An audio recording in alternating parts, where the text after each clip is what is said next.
welcome to Tea Time. I'm Chaiti Narula here from the Unitech Golf and Country Club in Noida, and the rain gods have decided to bless us with their presence today, and it's raining quite heavily but does not impact our game of golf today. On the show today, I've got the young and dynamic Gaurav Burman, who is the Director of Dabur International. He's the fifth generation entrepreneur of a family that founded Dabur about 130 years ago. And on the show today, let's discuss the Burman Empire in much detail. On the show this week, we have Gaurav Burman, Director, Dabur International.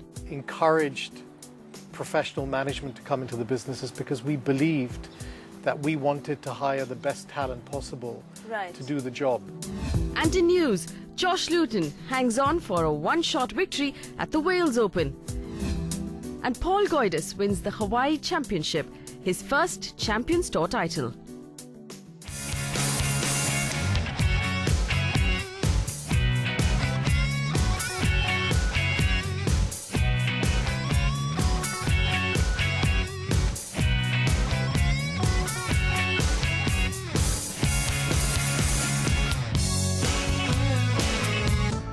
Gaurav Burman, thank you for being on the show despite the rain. Not at all. It's my great pleasure on this wet day. So you live in London. How often do you come to Delhi? So I live between London and Delhi. Right. And I spend an average of 2 weeks a month in Delhi. My daughter's now in school in London. Right. And so my family's based in London, my wife and 2 children. Talking about your family was one of the first few business families in India that decided to conscientiously hand over the management of the business to professionals back in 1998, if I'm not mistaken, when Dabur did that.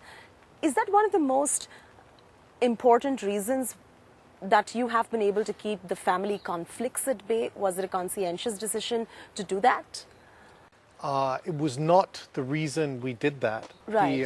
The reason we encouraged professional management to come into the business is because we believed that we wanted to hire the best talent possible to do the job. Right. And we believed early on that just because you're a family member or have the Burman as your surname doesn't make you the right person to do the job. We listed the business in the mid-90s, and we felt very strongly at that point in time that if we're a listed business, then we have to have the best governance possible, and as a result, we decided that the family should withdraw from day-to-day operations, and we should professionalize the business as much as possible, and that's what we did. So although we still own 70% of the business, the business is listed and it is professionally managed. Right. Interesting. Now that it's stopped raining, let's walk over to our tea box actually and continue talking. Okay.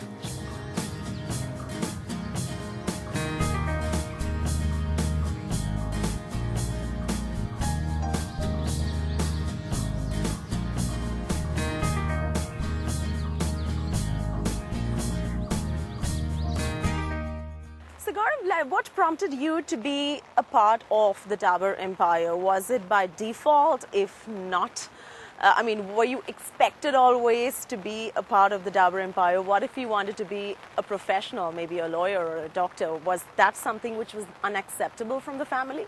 No, not at all. I went to school, boarding school in England, university in the States, and then after I graduated, I worked for a bank initially in London. Right. And I spent 8 years in New York working in their private equity group. And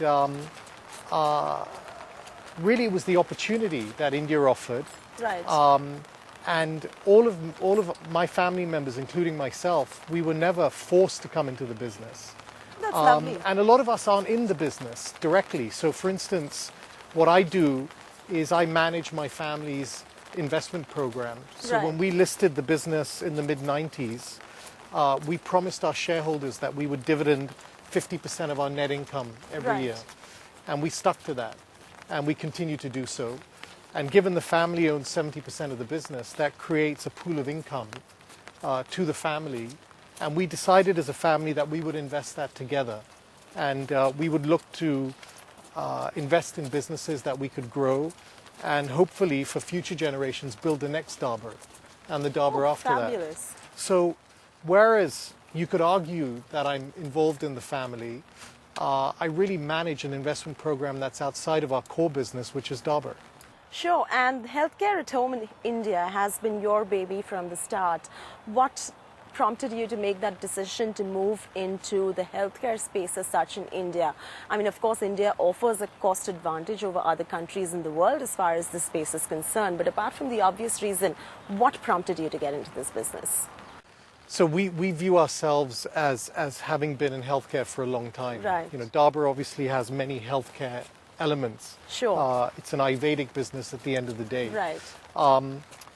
We have been invested in healthcare for a long time. We used to have a pharmaceutical business called Dabur Pharma, Right. which we ended up selling to Fresenius. So healthcare was a natural avenue choice. for us to invest in. Our investments have really been predicated by finding the best businesses globally and finding a way to bring their business back to Right. India. And I had the opportunity to meet Charles Walsh, who was the founder of Healthcare at Home, Yeah. and Gareth, got fascinated by what they had built in England. They built one of the largest healthcare companies in England.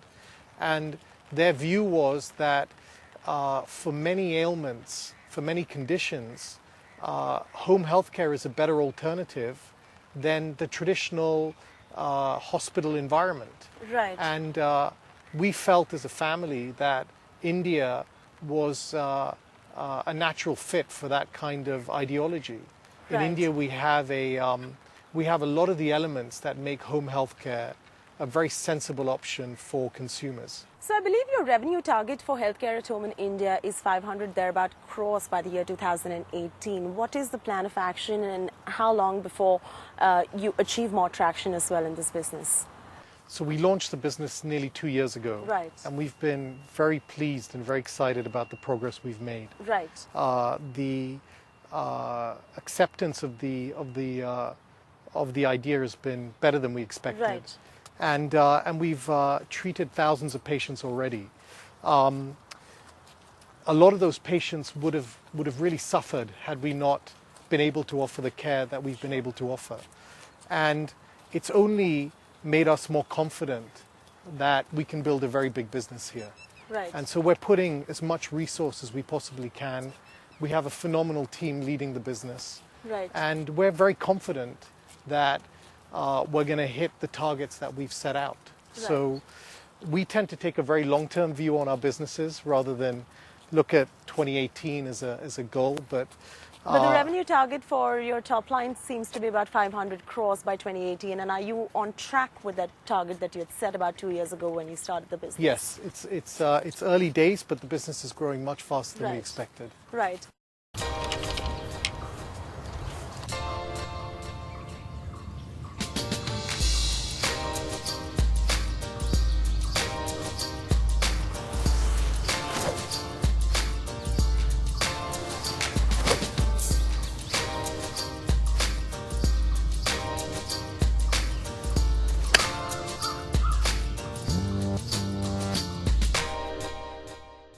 E-healthcare is something that we'll focus on because it contributes about 2% in India to a global market which stands at about 150 billion US dollars.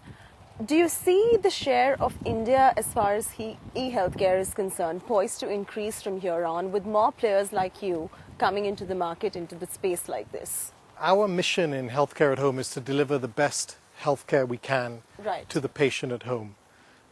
We use a lot of technology to do that. All of our team are equipped with iPads. They're equipped with the latest technology they need. And all of that data comes back to us and is shared with their primary caregiver. So like I said earlier, we partner with the hospitals, we partner with the doctors, and that data capture is very important because a lot of people that are using home health care from the less organized market aren't able to get that data back to their primary caregiver in the form that we are. So we will use whatever technology is important. But Right. e-healthcare as a sector, I think, will grow. We're at the fringe of it in terms of harnessing technology, but our solution is much more holistic than pure e-healthcare. Right. But to answer your question, I think the sector will grow.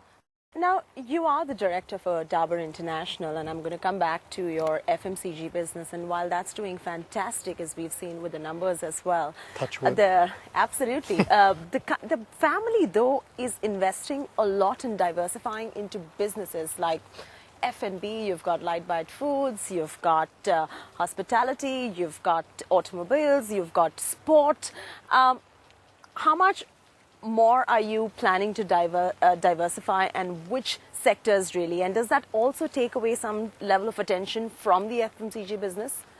It's important to understand that Dabur is one of our businesses. Right. And we as a family have decided that we want to invest and grow other businesses. And we decided that 20 years ago. Right. And some of our other businesses are now of scale.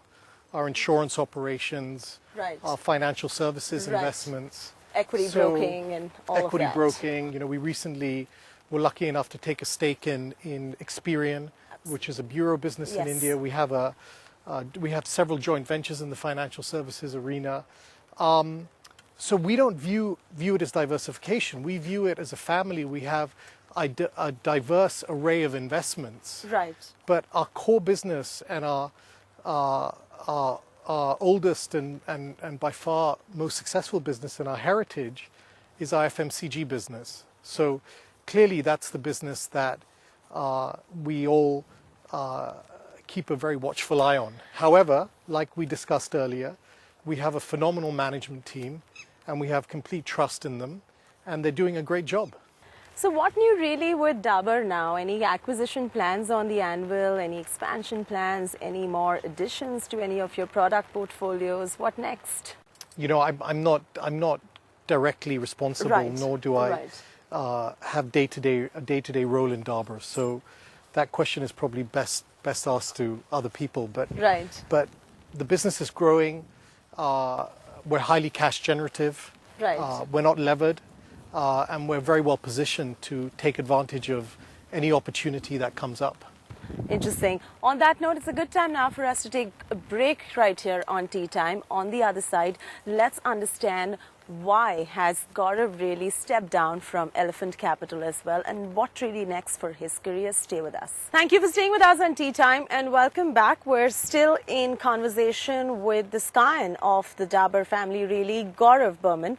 Gaurav, now you stepped down recently from Elephant Capital. Was it just a cost reduction exercise, or were there some other really reasons behind stepping down from Elephant Capital? Elephant Capital was a fund that I raised in 2007. Right. And it's fully invested and it's largely exited out of its positions. It only has 3 investments left. So it was time to step down from the board, although I'm still involved in the management of the business. Right. And we think that we'll be able to exit the balance of the investments in the next couple of years and return the capital back to our investors, and that will be the end of Elephant Capital. So like any fund, it was always designed to be a 10-year vehicle. And we're coming towards the tail end of that. Interesting. Now, do you see the Burmans emerge as one of the strong financial companies in the country, given the fact that your brothers and your cousins really have a lot of interests, whether it is in investment banking or private equity or equity broking? Do you see yourself emerge as a big financial force in this country? I'm not sure if I would classify it as a financial force, but we decided that financial services was an area that would be a growth area 20 years ago. We've been privileged enough to have great joint ventures in the space. We have great partners in terms of investments. Some of the businesses we have grown tremendously. Our insurance operations I talked to you about. We have a phenomenal business that we're invested in called DMI Finance, which I think will be the leading NBFC in India within a few years. It's probably the best management team I've ever backed in my life. So we think as a family we will have a lot of successful financial services investments. We already do. Experian. But you know, that's one sector we chose to invest in. We've been lucky. we had the right partners, we had the right investments. So we think that sector will grow for us. Interesting. Do you think any of these independent ventures that you all are invested in right now within the family, the diversified ones, have the potential of becoming bigger than Dabur one day? Look, my mandate and my family's mandate was to recycle our dividend income into new businesses that future generations could be proud of. Right. Dabur has grown to be a huge business and a great business, not just in terms of size, but in terms of values, in terms of what it's created, in terms of the pride we take in our products, the pride we take in our management, and we hope that we'll instill the same values in the other businesses we back. And I have no doubt that over the next 20, 30, 40, 50 years after I'm gone, the next generation will be proud of the investments we've made, and many of them will grow to a very large size. And whether they'll become bigger than Dabur, I don't know, but you know, one hopes. So personally, what are you interested in now? Which is the other sector that you want to really diversify in after this? You've done NBFCs, you're done with P. Obviously, healthcare at home in India is catching on. Which is the next sector that you will enter? The sectors that I spend most of my time on are financial services, healthcare. Right. But that's not to say we're not opportunistic. But right now, there are a lot of businesses we've invested in that we spend a lot of time on. Healthcare at home is growing, and we're very excited about it. We have a healthcare vocational training business called Berkeley Health Edu, which is growing. We're excited about that. DMI Finance is a phenomenal business. We have a couple other healthcare joint ventures we're looking at. Right now, what's taking the most of my time is we're looking at a consumer hospitality business. Again, it's with a phenomenal partner. It's with a global brand, and we're super excited about it. We'll see if it actually happens. You're not in the position to be able to talk much about it. Not right now. Too premature, I guess. But is it? It is premature, right. but it's if it happens, you'll know about it in the next couple months. Interesting. And that's what I'm really spending my time on. You have a great interest in sport as well. In fact, you're big on cricket. Where does this love come from? From the wife? No, Karima has zero interest in sports, although I probably shouldn't say that on camera. But but no, I mean, I've always loved sports. I played sports at school. Right. Cricket's a great sport. It's our sport. It's our national sport. Right. You know, we're privileged enough to be involved with an IPL team, which last year had a phenomenal year. Absolutely, Kings 11 Punjab. Yeah, and but I love all sports. I love cricket. I play tennis. I love all sports. Sport's important. It's very important in all sorts of ways. You think it's a great level, or do you think there are other reasons apart from that? I think it's great to be involved in sport because I think it's healthy. It's good for the mind, and in a business context, I think it's another sector that's really expanding in India, and it's very nascent, and it needs support from corporates like ours to grow all manner of sport in India. Right. I mean, at the end of the day, sport keeps people in school, it keeps people energetic, and it provides mobility. And I think that's very important in a country like India. Right. Let's play a chip shot and then we continue our game. Come.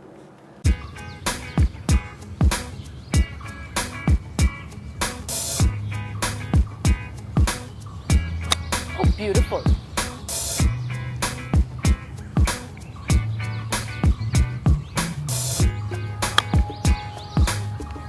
Nice shot. Thank you. Well, talking about sport now, don't plan to take up golf really seriously?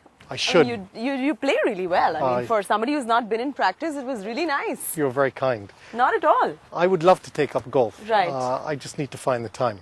Yeah, between work and kids, but I will. I mean, you can always make time for things. So, you know, I just picked on something you said a little while ago, that sport in terms of business is growing really well in India. So let's discuss the potential of investment into sport at this point of time in this country. I think it's huge. Right. I think it's nascent. People have developed great businesses around it already. Right. The IPL is a phenomenal success. Yeah. I think the Indian Soccer League will be really interesting. As you know, we have a hockey team and we have a badminton team. So I think it's very exciting. I think it's an area that will grow rapidly. I think it's an area that deserves a lot of investment. And I think given the growth, given the population, I mean, we have 800 million people under the age of 30. I think it's a bit of a no-brainer. Right. And what's your relationship like with your siblings? Do you all get into a lot of family conflicts back at home, or is it something that, I mean, we've not heard too much of the Burmans fighting really anyway, from all the corporate fights that we've seen in this country? Well, hopefully you never will. Right. And we just don't. A lot of great value systems in terms of your upbringing, I guess. Just we're still a very small family. There are not many of us. We have all carved out a role for ourselves. We all do different things. Right. We have a business that's professionally run. Right. It pays dividends, so everyone's has line of sight on their income. There's really very little to fight about.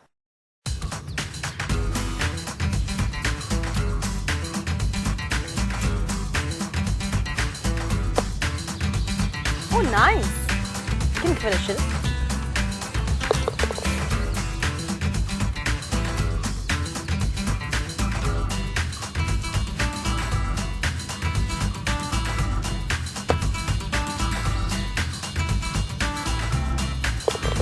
Sure. Now, there's a lot of talk going on about the Burmans really exiting Dabur at some point of time. And, there's been so much speculation. You just Google it on the internet and there's like discussion all over the place, whether it is through market analysts or, stockbroking firms or research analysts.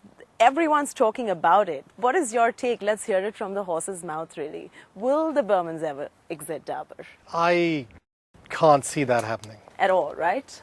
I mean, everyone else may be talking about it. We certainly don't talk about it. Right. And we're fifth generation in the business. Sure. The business has been great to us. Right. We love it. We love the management team. I can't see any reason why we would exit it. There's some rules by which we all live our lives, and which, on a winding note, what are the rules by which you lead your life, really? That's an interesting question. I don't know. I mean, my life is simple. I'm a family man, and I enjoy what I do. I enjoy my work, and I'm just very lucky. So my motto is just do to others as you would have them do to yourself, and try and live a nice, good life. All right, Gaurav, on that wonderful note, thank you so much for joining me on TeeTime. Thank you so much. Indeed, a pleasure for you being here in Delhi and shooting with us. Great pleasure, and thank you for bringing me back to golf. You're most welcome. With that, it's a wrap from me, Chethi Narula, and Gaurav Burman on TeeTime. I will see you next week again with another interesting guest from an entirely different sector altogether. Until then, as cliched as I may always sound, enjoy the flight of a good drive, and may the sport be with you.